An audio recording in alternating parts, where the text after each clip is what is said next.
Luján. Thank you, Madam Chair. And first, I want to begin by recognizing and thanking Mr. Altman and Mr. Smith for your organization's ongoing involvement in the NIST US AI Safety Institute, as well as Dr. Su and Mr. Altman for your ongoing partnerships with our national laboratories. Now, Dr. Su and Mr. Altman, can you explain how your partnership with the national labs support scientific research? You explained this to a question that was asked by Senator Duckworth as well, but if you could just touch on that quickly. Our latest models, like O3, are good at scientific reasoning, and so scientists are able to use these to help them review literature, come up with new ideas, propose experiments, analyze data in a way that the previous generations of models just couldn't. We've had the national labs and other scientists spend time with previous models, and they say, oh, this is kind of cool, it's interesting, it's not transforming things. These new models are the first time we were hearing from scientists at the national labs and elsewhere that this is a legitimate game changer to their research output. Appreciate that. Dr. Su? Yeah, I would add the same. I think our partnerships with the national labs have seen just tremendous opportunity. We have large-scale compute across the national labs and the ability to really develop new applications that take advantage of, let's call it traditional high-performance computing together with the new AI model capability that we just talked about is, I think, a great opportunity to substantially move forward the ability for scientific discovery.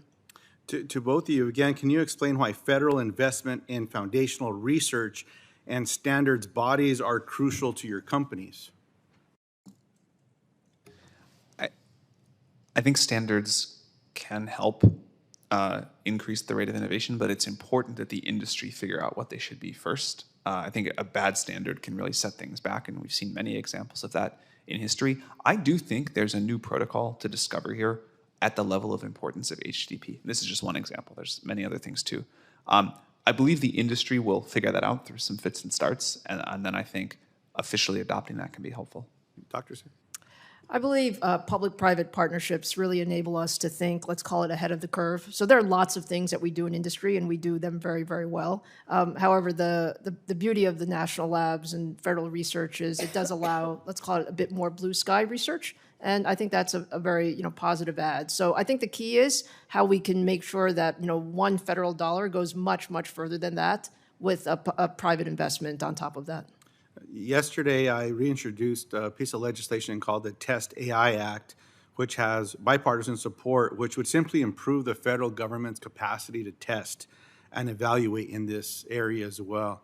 So very much appreciate both your responses. But this is just one of many steps I would argue that is needed to ensure that the United States stays ahead. Now, despite strong support across the country, including from industry leaders here today, President Trump's annihilating budgets for basic research, and there are questions abound by so many. I'll argue that this will destroy our nation's competitive advantage. I simply just call on all my colleagues that we look at the investments to the National Science Foundation, National Institutes of Health, and Department of Energy Office of Science. Let's work together. If there's questions that we have, let's find ways to address those. But let's ensure that these investments are making a positive difference so that we have more successes and more hearings celebrating what we're celebrating today.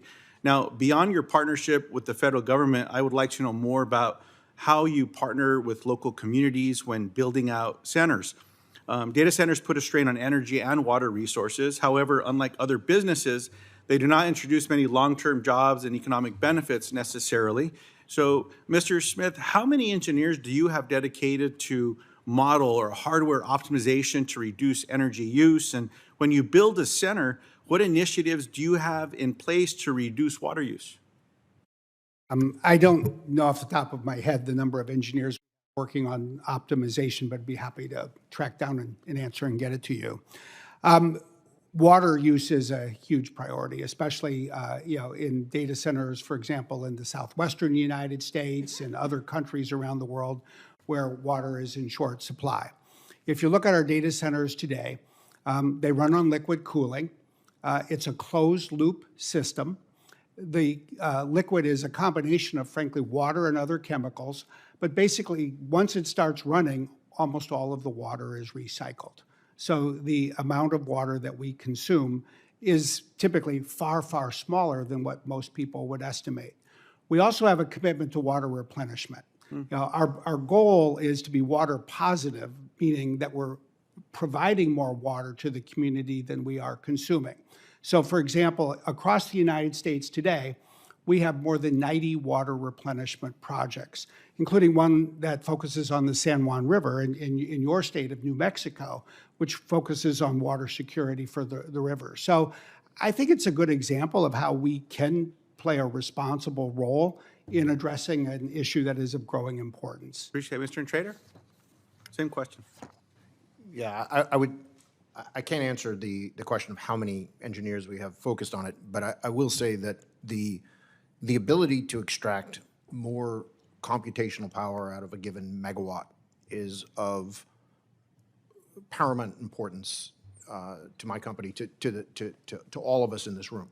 And we spend an enormous amount of time integrating the most bleeding edge technology, which is a step function more efficient in terms of its computational output than the legacy technology has historically done. You know, so moving to liquid cooling has just been an incredible improvement in efficiency, and ultimately we face this problem from, you know, within a given data center, within a given power envelope, how much can we move the computational resources forward? And that's really an important part of what we do. I appreciate it. Mr. Chairman, I have other questions I'll submit to the record. Mr. Moran did ask one question. Mr. Altman, you responded to it. But can you all just answer yes or no? Is it important to ensure that in order for AI to reach its full promise, that people across the country should be able to connect to fast, affordable internet? Dr. Sue? Yes. Yes. Mr. Trenchard? Yes. Thank you. Appreciate it. I yield back. Thank you. Thank you. Senator Lummis. Thank you,